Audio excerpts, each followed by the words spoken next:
Ma sœur a supprimé le projet d'admission aux enjeux cruciaux de ma fille de 11 ans, celui sur lequel elle avait passé 5 mois à travailler, quelques heures à peine avant la date limite. Lorsque ma fille l'a découvert et a commencé à pleurer, ma sœur a dit nonchalamment, « Les écrans, c'est le mal. » Quoi qu'il en soit, ma mère, qui était là, a attrapé l'ordinateur portable de ma fille et l'a fracassé par terre en disant « Vous nous remercierez plus tard de vous avoir appris la vraie vie. » Ma fille sanglotait de manière hystérique. C'était ma seule chance d'entrer dans cette école. Papa l'a giflé. « Arrête de faire ton cinéma. » Quand j'ai essayé de défendre ma fille, mon père m'a attrapé à la gorge et m'a projeté contre le mur. « Mêle-toi de tes affaires. » Ma mère a tiré violemment les cheveux de ma fille. Les gosses pourris gâtés ont besoin de leçons sévères.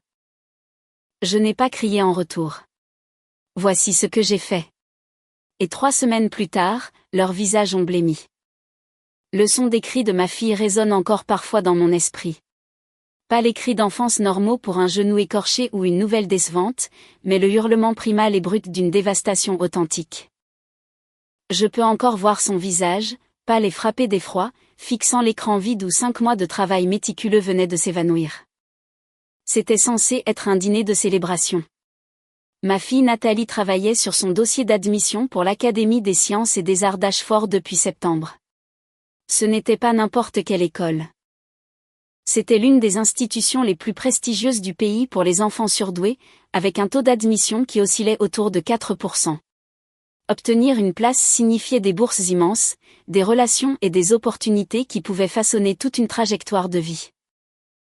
Nathalie avait tout mis dans cette candidature.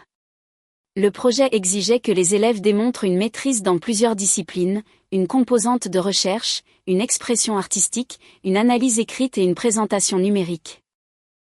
Elle avait passé ses week-ends à interviewer des scientifiques environnementaux locaux sur la conservation des bassins versants. Elle avait créé des illustrations à l'aquarelle d'espèces indigènes. Elle avait rédigé une analyse de 30 pages sur l'interdépendance des écosystèmes. Chaque soir après ses devoirs, elle travaillait sur le portfolio numérique qui devait lier le tout. J'étais si fière de son dévouement.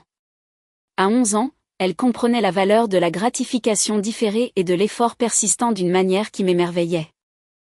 Nous avions installé son espace de travail dans un coin de notre salon, et je lui apportais des encas pendant qu'elle travaillait, observant son visage se crisper de concentration alors qu'elle ajustait les mises en page et affinait ses arguments.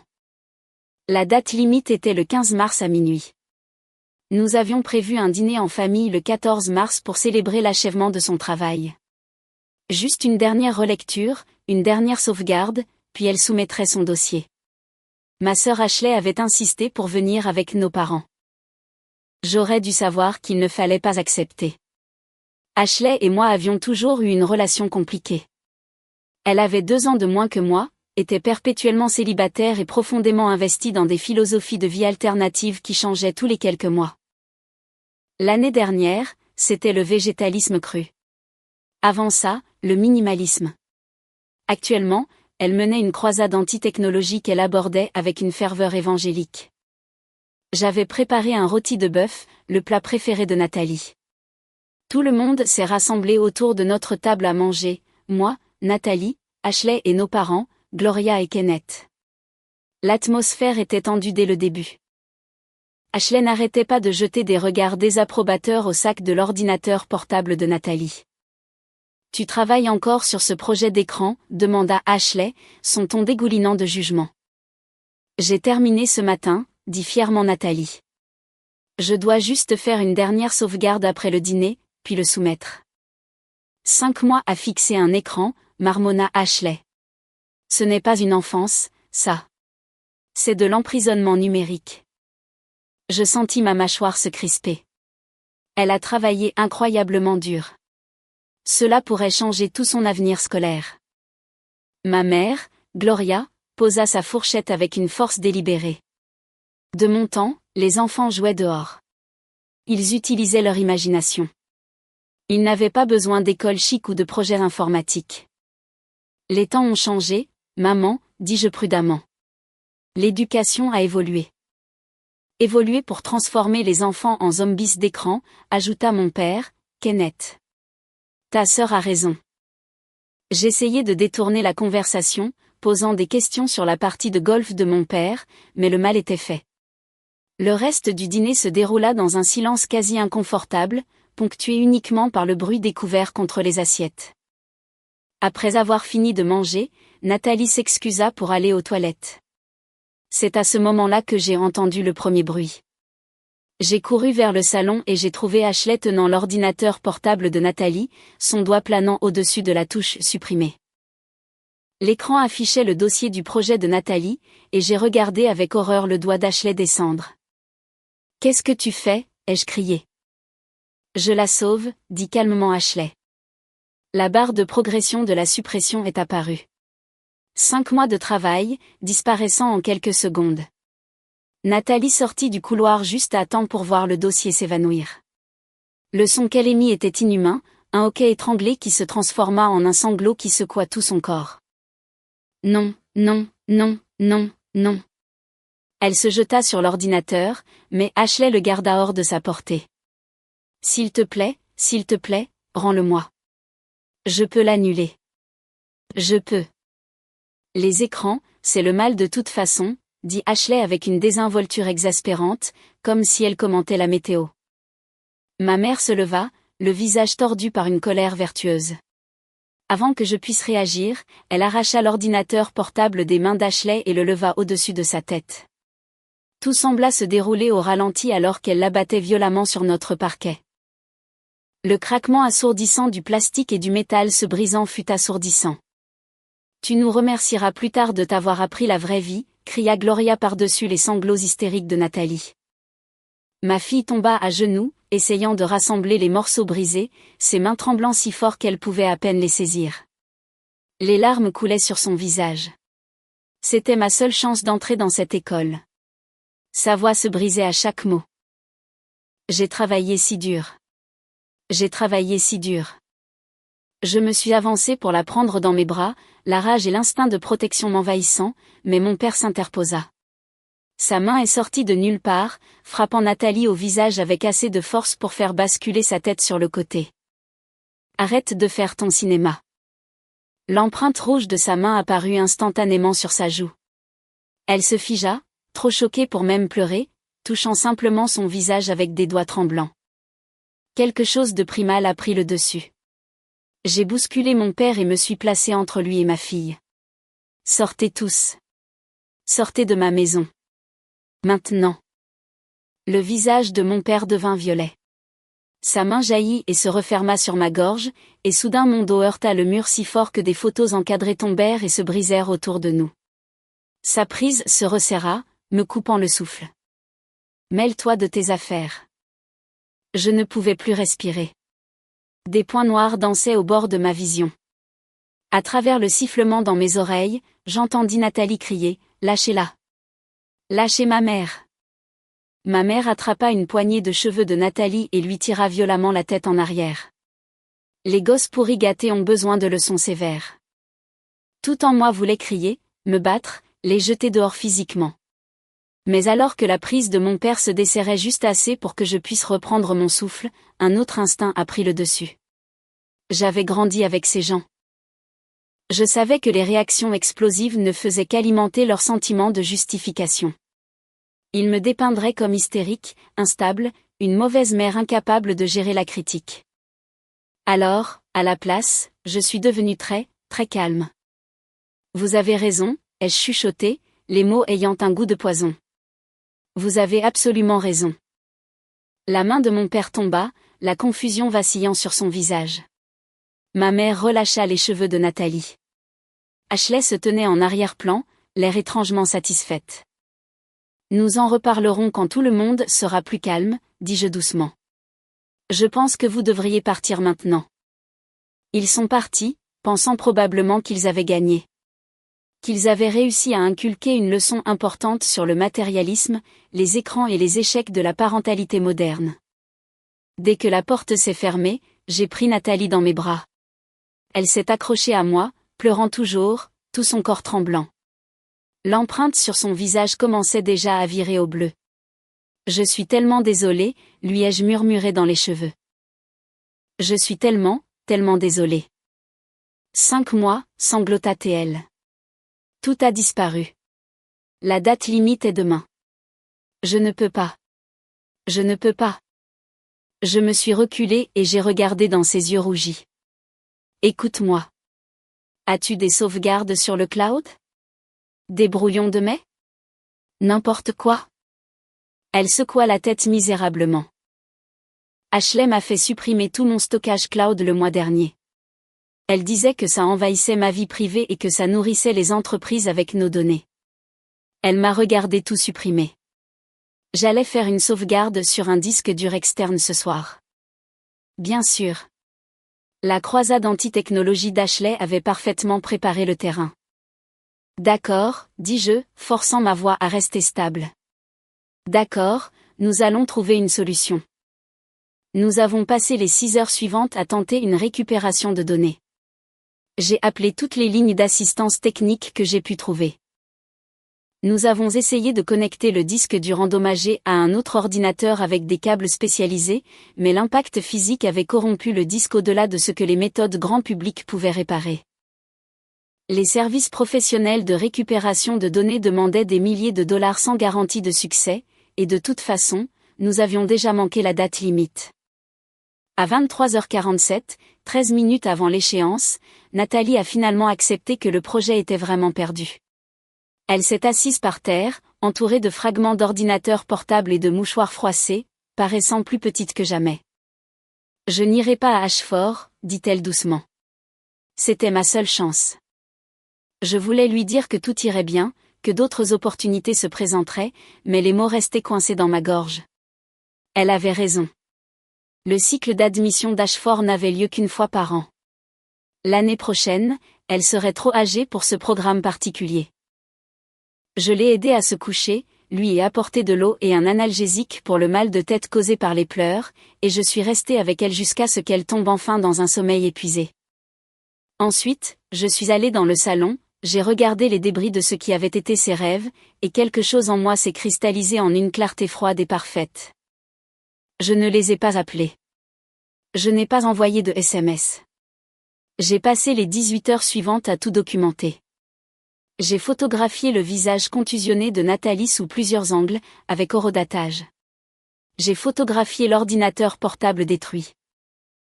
J'ai photographié les marques sur ma gorge, qui s'étaient transformées en empreintes de doigts d'un violet foncé. J'ai écrit tout ce qui s'était passé, exactement comme ça s'était produit, avec les heures et les citations directes. Puis j'ai emmené Nathalie chez notre médecin de famille, le Dr Margaret Stevens. J'ai expliqué que nous avions besoin de documents sur des blessures d'agression pour d'éventuelles poursuites judiciaires. Le Dr Stevens, qui connaissait Nathalie depuis sa naissance, a examiné la contusion en forme de main, le cuir chevelu irrité, tout. Son visage devint de plus en plus sombre. C'est de la maltraitance, dit-elle sèchement. Je suis soumise à l'obligation de signalement.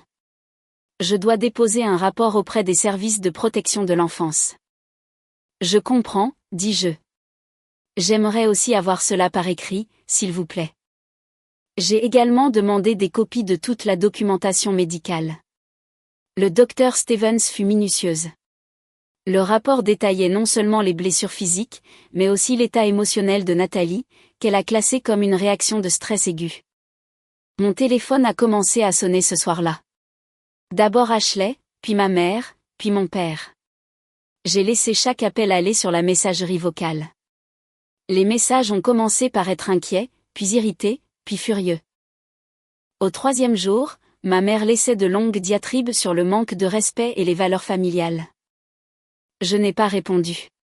Au lieu de cela, j'ai pris rendez-vous avec Thomas Brennan, un avocat spécialisé en droit de la famille et en dommages corporels.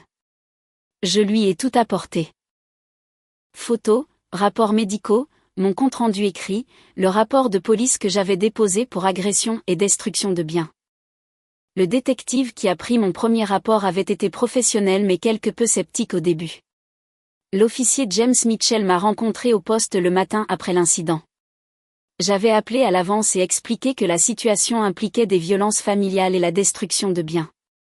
Racontez-moi ce qui s'est passé, dit-il, son stylo en suspens au-dessus de son bloc-notes. J'ai tout exposé chronologiquement, ma voix stable malgré le tremblement de mes mains. Quand je suis arrivé à la partie où mon père avait les mains autour de ma gorge, l'expression de l'officier Mitchell est passée d'un intérêt routinier à une attention concentrée. « Il vous a étranglé ?» répéta-t-il, non pas comme une question. « Oui, pendant environ 15 à 20 secondes. Assez longtemps pour que je voie des points noirs et que je pense que j'allais perdre connaissance. Et il a frappé votre fille au visage. Assez fort pour laisser une empreinte de main qui est maintenant une ecchymose couvrant la moitié de sa joue. » L'officier Mitchell posa son stylo. « Madame, l'étranglement est un crime dans cet État. C'est l'un des plus grands prédicteurs de violences létales futures. Ce n'est pas une simple affaire d'agression. » Je ne savais pas ça. L'information m'envahit d'un étrange mélange de validation et d'horreur. Mon père avait commis un acte qui, statistiquement, signifiait qu'il pourrait en arriver à tuer quelqu'un. J'ai des photographies, dis-je en sortant mon téléphone. Horodaté. Et nous avons vu notre médecin de famille hier pour la documentation. L'heure suivante a été consacrée à une séance photo approfondie au poste. Ils ont utilisé des lumières pour capturer les ecchymoses sur mon cou qui commençaient déjà à virer au jaune-vert sur les bords. Ils ont photographié le visage de Nathalie sous 6 angles différents. Ils ont documenté l'ordinateur portable détruit, les cadres photos brisés, tout. Je vais être honnête avec vous, dit l'officier Mitchell en me raccompagnant. Des cas comme celui-ci, quand des membres de la famille sont impliqués, c'est compliqué. Mais les preuves que vous avez rassemblées sont exceptionnelles. La plupart des gens ne pensent pas assez clairement dans l'immédiat pour tout documenter. Vous avez monté un dossier solide. Je veux qu'il soit poursuivi, dis-je. Tous. Les actions de votre sœur pourraient relever de statuts différents puisque la suppression était numérique, mais nous explorerons toutes les options. L'accusation d'agression contre votre père ira certainement de l'avant. Avec l'étranglement impliqué. Le bureau du procureur prend ces cas très au sérieux. Le bureau du procureur de district m'a contacté 3 jours plus tard. La substitute du procureur Rebecca Holloway a été assignée à l'affaire. Elle avait la quarantaine, des yeux perçants et une attitude pragmatique qui m'a immédiatement mise à l'aise. J'ai examiné le rapport de police et votre documentation, dit-elle lors de notre première rencontre. C'est l'un des cas de violence domestique les mieux documentés que j'ai vus. Habituellement, nous travaillons avec des témoignages contradictoires et peut-être quelques photos prises sur le téléphone de quelqu'un. Vous avez des rapports médicaux, des photographies professionnelles, des comptes rendus écrits contemporains et plusieurs témoins pour certains des événements. Est-ce que ce sera suffisant, ai-je demandé. Pour une condamnation ? Presque certainement. Si nous allons au procès, l'avocat de votre père lui conseillera probablement d'accepter un accord de plaider coupable. Les preuves sont trop solides. Elle fit une pause, m'étudiant. Je dois vous demander, êtes-vous préparé aux retombées ? Porteur plainte contre des membres de sa famille entraîne souvent une pression sociale importante pour abandonner l'affaire. Je subis déjà cette pression, dis-je. Ma mère appelle tous les jours, me suppliant de reconsidérer. Des cousins à qui je n'ai pas parlé depuis des années m'envoient des messages sur le pardon et la loyauté familiale. Et votre réponse ? Je les bloque. Chacun d'entre eux. Je la regardai droit dans les yeux. Ma fille a 11 ans. Elle a été agressée dans sa propre maison par des gens qui prétendaient l'aimer. Si je ne lui montre pas que de tels actes ont de réelles conséquences, qu'est-ce que je lui apprends sur sa propre valeur ? Rebecca sourit légèrement. Bien, parce que ça va devenir plus moche avant de s'améliorer. Votre famille va probablement vous dépeindre comme vindicative, instable, transformant un drame familial mineur en un cirque juridique. Êtes-vous prête pour ce récit ? Ils peuvent peindre le tableau qu'ils veulent, dis-je. Les faits parlent d'eux-mêmes. J'avais déjà pris rendez-vous avec Thomas Brennan, l'avocat spécialisé en droit de la famille. Je lui avais tout apporté. Thomas se pencha en arrière dans son fauteuil, lisant les documents avec un intérêt croissant. C'est complet. Quel résultat recherchez-vous ? Tout, dis-je. Je veux qu'ils comprennent que les actions ont des conséquences. Spécifiquement, des ordonnances de protection, des poursuites au civil pour agression, préjudice moral intentionnel et destruction de biens. Je veux que les poursuites pénales pour agression se poursuivent. Et je veux qu'ils sachent qu'ils n'auront plus jamais accès à ma fille. Thomas hocha lentement la tête. Les accusations criminelles sont déjà en cours avec votre rapport de police. Pour les poursuites civiles, vous devrez démontrer des dommages. L'ordinateur portable a une valeur monétaire, mais les demandes pour préjudice moral peuvent être difficiles à prouver. Les coûts de la thérapie de Nathalie devraient compter, dis-je. Je l'ai déjà inscrite avec le docteur Patricia Walsh, une psychologue pour enfants. Le traumatisme de perdre 5 mois de travail combiné à l'agression physique de son grand-père. Le docteur Walsh dit que Nathalie montre des signes de TSPT. Cela renforce considérablement le dossier, convint Thomas. Et la perte d'opportunités éducatives. Le dossier d'admission était pour l'Académie Ashford. Le taux d'acceptation est de 4%. La valeur estimée de leur bourse, si elle avait été admise, aurait été d'environ $200 000 sur la durée du programme. Thomas siffla doucement. C'est substantiel. Nous ne pouvons pas garantir qu'elle aurait été acceptée. Mais nous pouvons soutenir que les membres de votre famille ont sciemment détruit sa chance de même concourir pour cette opportunité. Combiné à la nature intentionnelle de la destruction, votre sœur supprimant activement les fichiers. Votre mère fracassant l'ordinateur, cela montre un préjudice délibéré. Combien de temps cela prendra-t-il ? Le dépôt des ordonnances de protection, peut-être une semaine. Ce sont des ordonnances de protection d'urgence étant donné l'agression documentée. Les poursuites civiles prendront plus de temps. Probablement 6 à 8 mois avant que nous voyions un tribunal. Les procédures pénales suivent leur propre calendrier, mais avec votre documentation, le procureur a un dossier solide. Quant à l'exposition financière pour eux. Thomas tapota son stylo contre son bloc-notes. De manière conservatrice, entre la valeur de l'ordinateur portable, les frais médicaux, les coûts de thérapie, les dommages pour perte d'opportunités éducatives et les dommages-intérêts punitifs pour préjudice moral intentionnel, nous envisageons entre 300 000 et 500 000 $. Peut-être plus si un jury est sympathique. Je ressentis une sombre satisfaction. Mes parents vivaient d'un revenu de retraite fixe. Ashley travaillait à temps partiel dans un magasin d'aliments naturels. Cela les dévasterait financièrement. Faites-le, dis-je. Tout. La semaine que Thomas passa à préparer les dossiers me parut à la fois interminable et trop courte. J'ai utilisé ce temps pour fortifier nos vies contre la tempête à venir. D'abord, j'ai contacté l'école de Nathalie et j'ai rencontré la directrice, Janet Howard, et la conseillère scolaire, Madame Denise Patterson. Je dois vous informer d'une situation familiale, expliquai-je, assise dans le bureau de la directrice avec ses affiches de motivation et les dessins d'élèves. Ma fille a récemment été agressée par mes parents et ma sœur. Il y a des enquêtes policières en cours et des procédures judiciaires à venir. J'obtiens des ordonnances de protection. Mais je dois informer l'école que sous aucun prétexte mes parents ou ma sœur ne doivent être autorisés à approcher Nathalie. L'expression de la directrice Howard devint grave. Nous mettrons immédiatement à jour nos systèmes. Avez-vous des photos de ces personnes ? J'avais anticipé cela et j'ai sorti des photos imprimées d'Ashley, Gloria et Kenneth. Ces 3 personnes ne sont autorisées à aucun contact. Ni pour la récupérer, ni pour les événements scolaires, ni pour le bénévolat. S'ils apparaissent sur le campus, je veux que la sécurité soit appelée immédiatement. Madame Patterson prit des notes. Nathalie vous a-t-elle parlé de la façon dont elle gère cela ?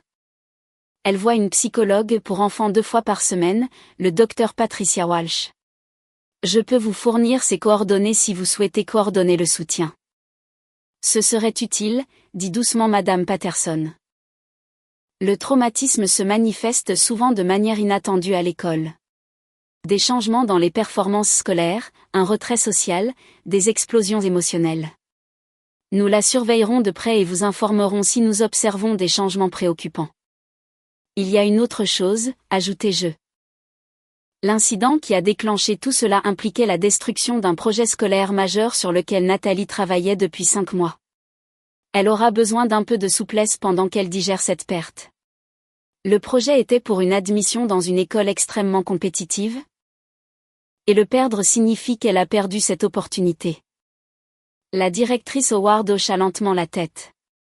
Nous nous assurons que ses professeurs sont au courant. Si elle a besoin de délai pour ses devoirs ou d'un soutien supplémentaire, nous nous adapterons. J'ai quitté l'école avec le sentiment d'avoir construit un autre mur de protection autour de ma fille. Le même après-midi, j'ai contacté nos voisins des deux côtés et leur ai expliqué que nous faisions face à un problème de sécurité familiale et que s'ils voyaient mes parents ou ma sœur près de notre propriété, d'appeler immédiatement le 911. Madame Gail Robinson, qui vivait à notre droite, avait l'air choquée. Vos parents ? Mais ils semblaient si gentils quand ils sont venus. Les agresseurs le sont souvent, dis-je simplement. Ils nous ont agressés, Nathalie et moi. Des ordonnances de protection seront bientôt en place, mais je voulais que vous soyez au courant. Les commérages se sont répandus dans le quartier en quelques jours, j'en suis sûre. Mais je me fichais des chuchotements et des spéculations. Je me souciais de la sécurité. Pendant ce temps, les séances de thérapie de Nathalie avec le Dr Walsh révélaient à quel point le traumatisme était profond. J'ai assisté à la première séance à la demande du Dr Walsh pour fournir le contexte. Raconte-moi ce qui s'est passé, dit doucement le Dr Walsh à Nathalie, qui était recroquevillée dans un fauteuil qui semblait l'avaler. La voix de Nathalie était à peine un murmure. J'ai travaillé très dur. 5 mois. Tous les jours après l'école et les week-ends, j'ai interviewé des scientifiques, peint des tableaux et écrit tellement. Et tante Ashley a tout supprimé comme si ce n'était rien, comme si je n'étais rien. Comment t'es-tu senti ? Comme si rien de ce que je fais n'a d'importance. Comme si travailler dur était stupide parce que les gens peuvent juste vous l'enlever. Les yeux de Nathalie se remplirent de larmes. Et puis mamie a cassé mon ordinateur et Pépé m'a frappé, et il disait tous que j'étais gâtée et que je faisais du cinéma, et je ne comprends pas. Je pensais qu'il m'aimait. Le docteur Walsh lui tendit une boîte de mouchoirs. La chose la plus difficile à comprendre pour les enfants, c'est que parfois, les gens qui prétendent nous aimer nous font quand même du mal. Cela ne signifie pas que tu as fait quelque chose de mal, Nathalie. Cela signifie qu'ils ont fait des choix terribles. Maman les poursuit en justice, dit Nathalie en me jetant un coup d'œil. Et il y a la police et des avocats. Est-ce mal que je sois contente ? Tout le monde dit que la famille devrait se pardonner, mais je ne veux pas leur pardonner. Est-ce que ça fait de moi une mauvaise personne ? Non, dit fermement le docteur Walsh. Le pardon n'est pas quelque chose que tu dois à qui que ce soit, surtout à des personnes qui t'ont fait du mal et qui n'ont montré aucun remords sincère ni fait amende honorable. Ta mère te montre que te protéger est plus important que de maintenir une fausse paix. Au cours des semaines suivantes, le docteur Walsh travailla avec Nathalie pour séparer l'incident de son estime de soi. Le projet détruit ne signifiait pas que le travail de Nathalie était sans valeur. L'agression ne signifiait pas qu'elle le méritait. La trahison ne signifiait pas qu'elle n'était pas digne d'être aimée. Mais le progrès n'était pas linéaire. Certains jours, Nathalie semblait aller bien, riant au dîner et parlant de l'école. D'autres jours, elle fondait en larmes pour des frustrations mineures, le traumatisme refaisant surface de manière inattendue. Un soir, elle a jeté une assiette à travers la cuisine parce qu'elle avait oublié de sauvegarder un devoir, et l'action de presque perdre à nouveau son travail a déclenché une crise complète. Je l'ai tenue pendant qu'elle sanglotait des excuses. Je suis désolée. Je suis désolée. Je ne voulais pas casser l'assiette. Je suis tellement désolée. Ce n'est pas grave. Les assiettes peuvent être remplacées. Tu as une réaction traumatique, et c'est normal. Le docteur Walsh nous a prévenu que cela pourrait arriver. Je me sens brisée, murmura-t-elle contre mon épaule, comme s'ils avaient cassé quelque chose en moi qui ne se réparera pas. Tu n'es pas brisée. Tu es en train de guérir. Et la guérison n'est ni jolie ni ordonnée, mais tu vas t'en sortir, et je serai là à chaque étape. Ces semaines furent les plus difficiles de ma vie. Regarder ma fille lutter avec les symptômes du TSPT tout en préparant des batailles juridiques, c'était comme essayer de respirer sous l'eau, mais je ne pouvais pas la laisser me voir flancher. Je devais être le roc auquel elle pouvait s'accrocher. Le jour où les ordonnances de protection ont été signifiées, j'étais au travail. Ma collègue Jennifer m'a trouvé dans la salle de pause et a fermé la porte derrière elle. Ça va? Tu as l'air vraiment stressé ces derniers temps. J'ai hésité sur ce que je devais partager, puis j'ai décidé que l'honnêteté était plus simple. Mes parents et ma sœur ont agressé ma fille et moi. Je porte plainte au pénal et je les poursuis en justice. Les ordonnances de protection ont été signifiées aujourd'hui. La mâchoire de Jennifer tomba. Oh mon Dieu, je suis tellement désolée. Nathalie va bien? Elle est en thérapie. On gère. J'ai remué mon café machinalement. Je n'en ai pas parlé à beaucoup de gens parce que je ne veux pas de drame au travail. Mais si quelqu'un demande pourquoi je peux sembler distraite ou avoir besoin de partir soudainement pour des audiences au tribunal, c'est la raison. Ce soutien signifiait plus qu'elle ne le réalisait probablement. Ma famille élargie s'était complètement fracturée. Des cousins prenaient parti, la plupart défendant mes parents parce qu'ils sont âgés et ne voulaient pas vraiment faire de mal. Ma tante Paula, la sœur de ma mère, a envoyé un long email sur la façon dont je détruisais la famille pour un ordinateur portable cassé et des sentiments blessés. J'ai répondu une seule fois, ils m'ont étranglé et ont frappé mon enfant. Si tu penses que c'est acceptable, tu es la bienvenue pour les rejoindre du mauvais côté de l'ordonnance de protection. Paula n'a pas répondu, mais j'ai entendu dire qu'elle racontait à tout le monde que j'étais devenue cruelle et vindicative. L'ironie ne m'a pas échappé. L'audience pour les ordonnances de protection permanente était prévue 2 semaines après la délivrance des ordonnances d'urgence. Thomas m'a préparé de manière approfondie. Ils auront une chance de contester les ordonnances, expliqua-t-il. Leur avocat soutiendra que l'incident était un événement unique, qu'ils sont pleins de remords, que des ordonnances permanentes sont excessives. Votre travail est de rester calme et factuel. Ne les laissez pas vous provoquer. La salle d'audience était plus petite et plus froide que je ne l'imaginais. Mes parents et Ashley étaient assis d'un côté avec leur avocat commis d'office, un homme à l'air fatigué nommé Gerald Foster. Il semblait diminuer, plus petit et plus vieux. Ashley avait pleuré, ses yeux étaient rouges et gonflés. Ma mère s'épongait le visage avec un mouchoir. Mon père était assis, le visage de pierre, la mâchoire serrée. La juge Linda Morrison présidait, une femme dans la soixantaine avec des cheveux argentés et une expression qui suggérait qu'elle avait tout vu 2 fois. Nous sommes ici concernant les ordonnances de protection d'urgence émises le 17 mars, commença la juge Morrison. La requérante demande des ordonnances permanentes. Maître Foster, vos clients contestent ces ordonnances. C'est exact, votre honneur, dit Foster en se levant.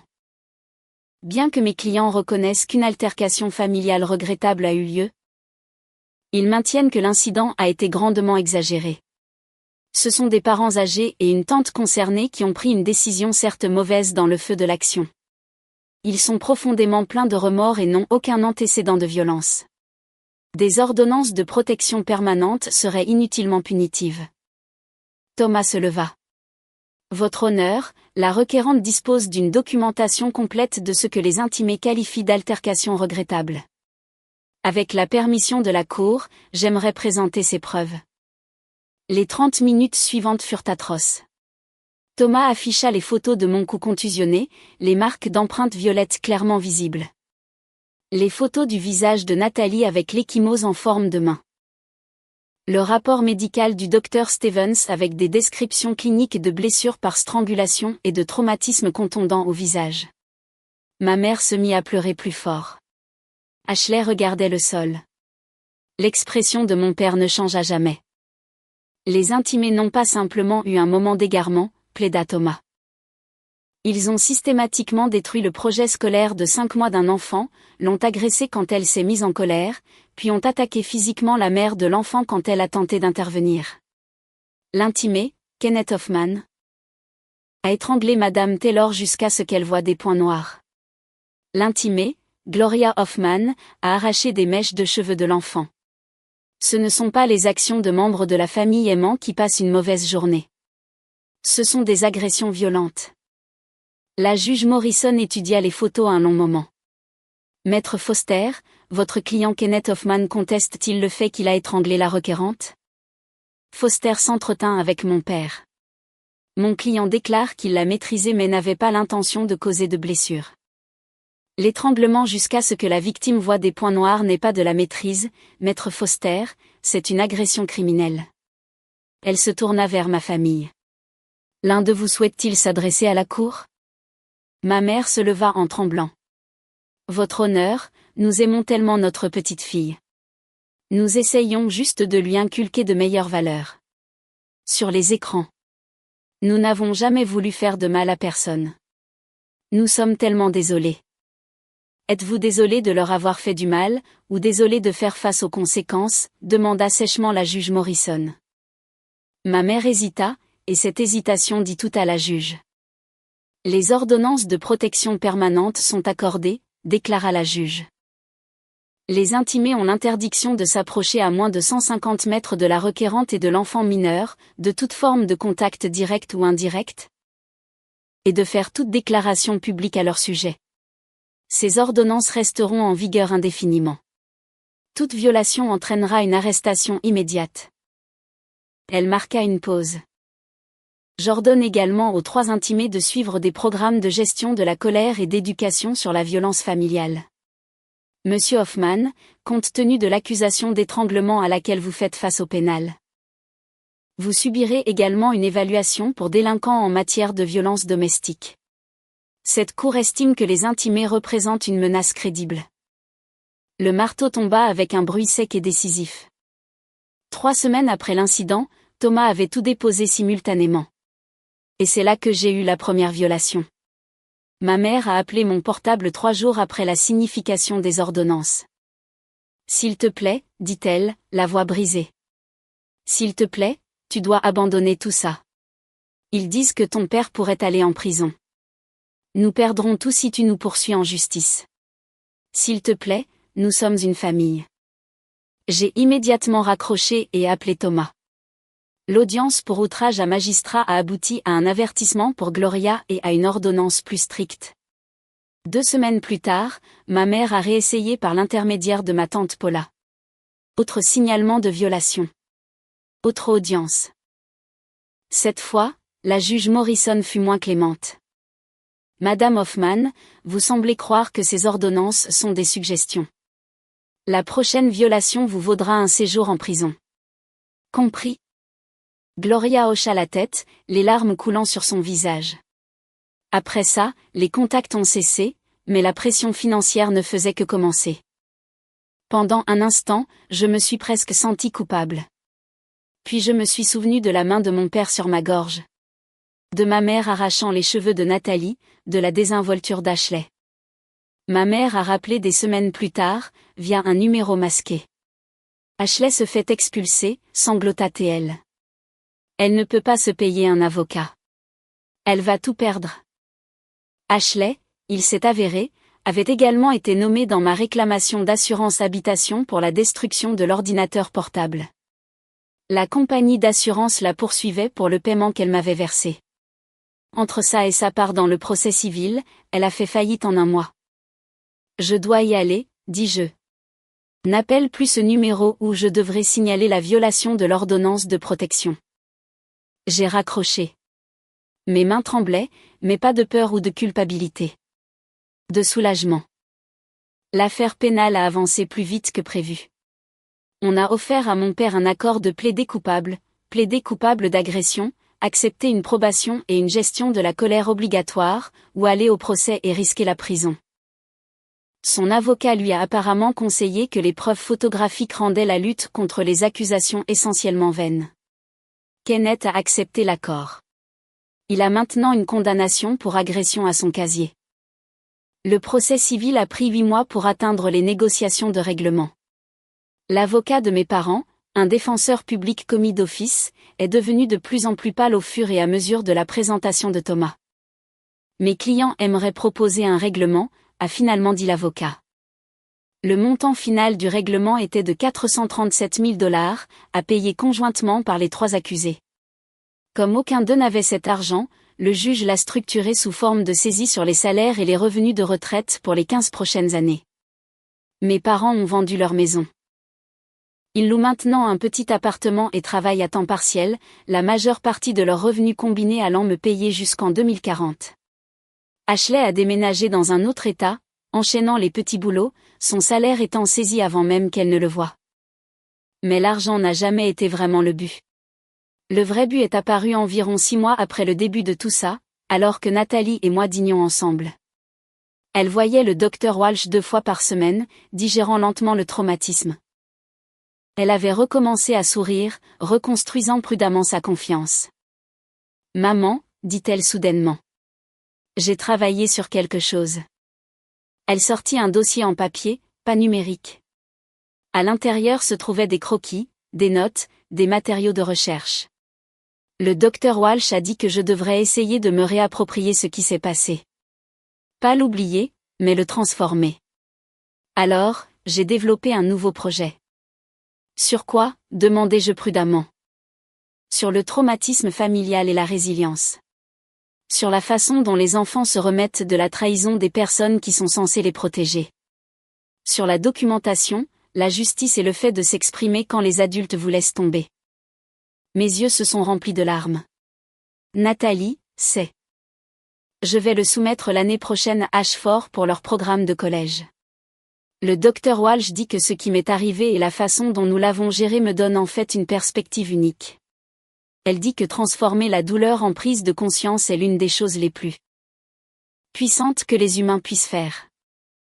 Je suis si fière de toi, ai-je murmuré. Je suis fière de nous, a-t-elle corrigé. Tu m'as montré que nous n'avons pas à accepter les abus.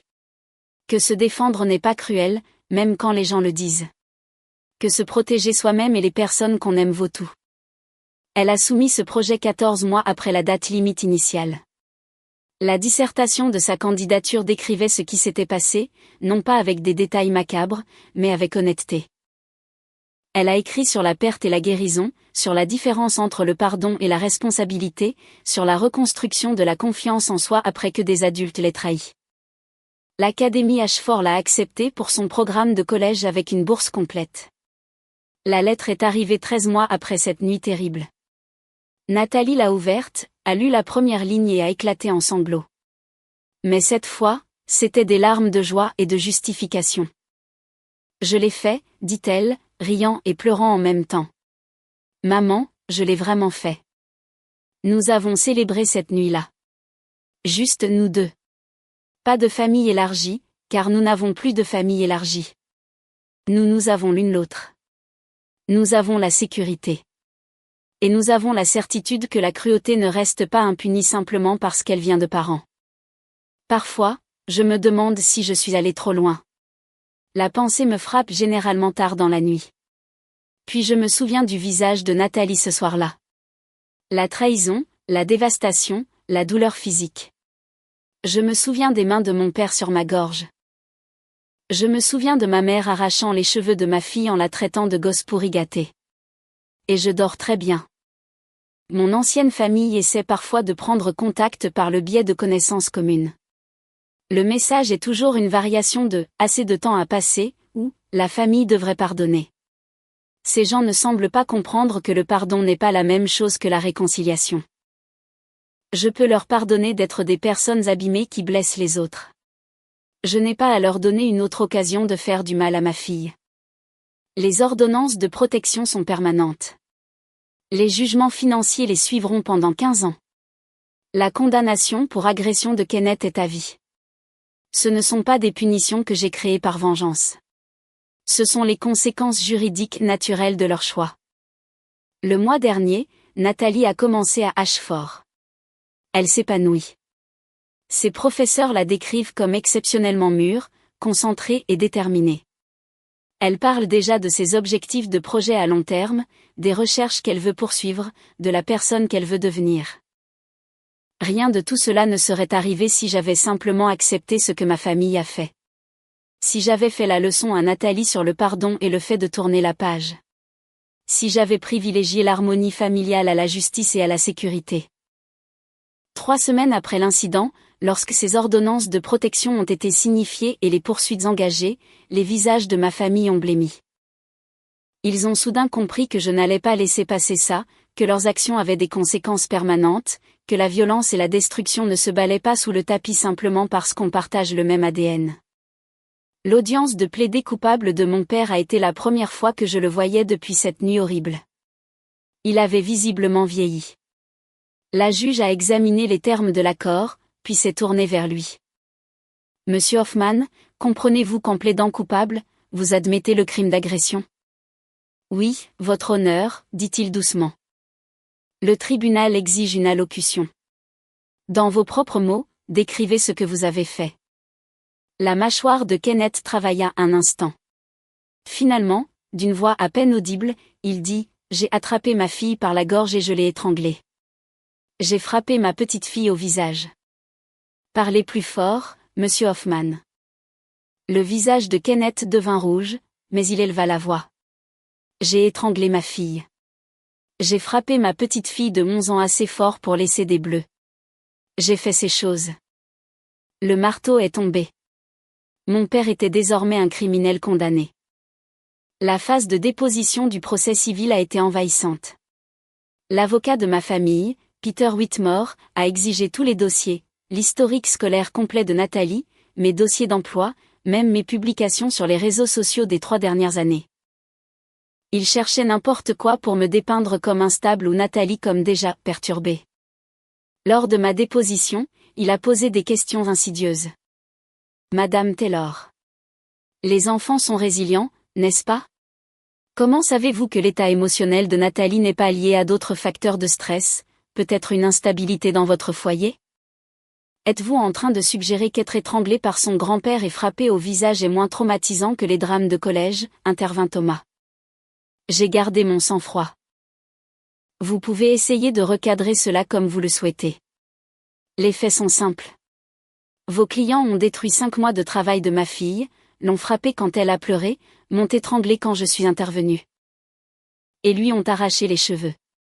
Ces actions ont causé un traumatisme. Les acrobaties mentales que vous tentez pour rejeter la faute sur autre chose sont à la fois insultantes et hors de propos. Il pensait enseigner à ma fille une leçon sur les écrans et les priorités de la vraie vie. Au lieu de cela, je leur ai appris quelque chose de bien plus précieux, que chaque action a des conséquences. Que faire du mal aux enfants n'est pas sans conséquences simplement parce que vous êtes de leur famille. Et qu'une mère protégeant son enfant est la force la plus dangereuse qu'ils affronteront jamais. Mon seul regret est de ne pas l'avoir fait plus tôt.